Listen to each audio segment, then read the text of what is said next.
Now, there are approximately about 2 million species of animals and plants on this earth, but what about bacteria? Well, believe it or not, only around 25,000 bacterial species have official names, yet there are probably many millions of different bacteria out there, different bacterial species out there, and under the microscope we can only see a tiny fraction of Earth's true biodiversity.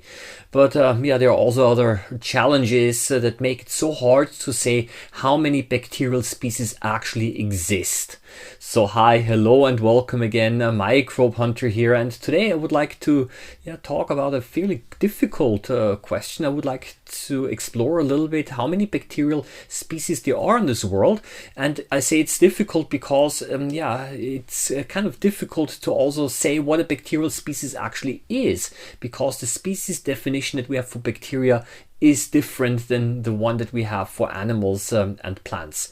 And under the microscope we can see a great variety of different shapes and forms of bacteria, and one might be tempted to think that similar shapes under the microscope actually mean that they are very similar in other respects as well. But in bacteria that's rarely true. So for example, a round bacterium is also called a coccus, and a rod-shaped bacterium or a spiral-shaped bacterium. Those shapes really don't tell us a lot about how genetically similar they are, because two bacteria that look identical under the microscope can be genetically very different, for example, as far away or even further away than humans from, let's say, fish, right? And while others that look completely different, they might actually share most of their DNA. And so you can already see that biologists like to actually look at DNA similarity. And the analogy that I always use in this case is similar to cars, right? Just because two cars have the same color, it doesn't really mean that they also have the same brand, or that even built in the same country or in the same factory. Of course not. So color is not a very good distinguishing characteristic here.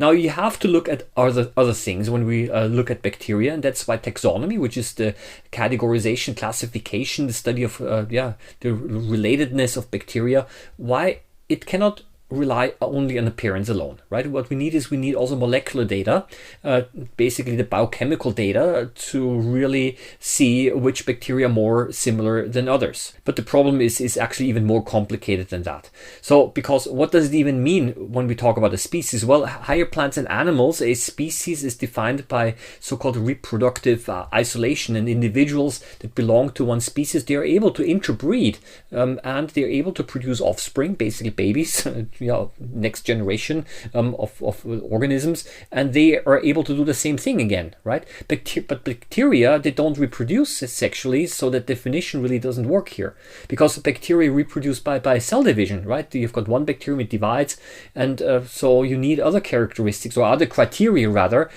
to say whether a bacterium belongs to a certain species or not.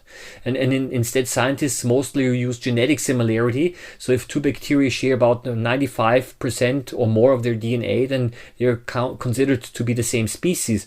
However, bacteria also exchange DNA with each other. They pass DNA across species boundaries, so it makes the definition of really, I would say, probably somewhat arbitrary, because in bacteria the lines between the species are kind of very blurry, and it's a big gray zone. Now, how many bacterial species are now officially described? Well, as of 2025, a database called the LPSN database, which stands for List of Prokaryotic Names with a standing in nomenclature.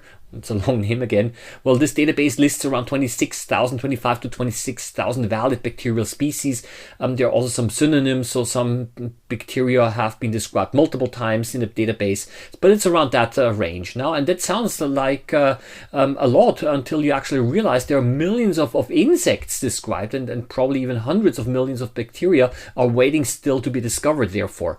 And what are the reasons why actually the number is only that small compared to other organisms? And because in order to name a species, you first have to grow it in a lab in this case, and that's a real problem, because in many cases bacteria do not want to be grown in a lab because you're not able to recreate the ideal growing conditions. So the cultivation problem is basically says that less than 1% of all bacteria probably can even be grown in a laboratory, but you have to do that in order to characterize them. So So most require specific nutrients. Maybe also some of them might be in symbiosis with other bacteria. So there are certain environmental conditions that basically have to be met.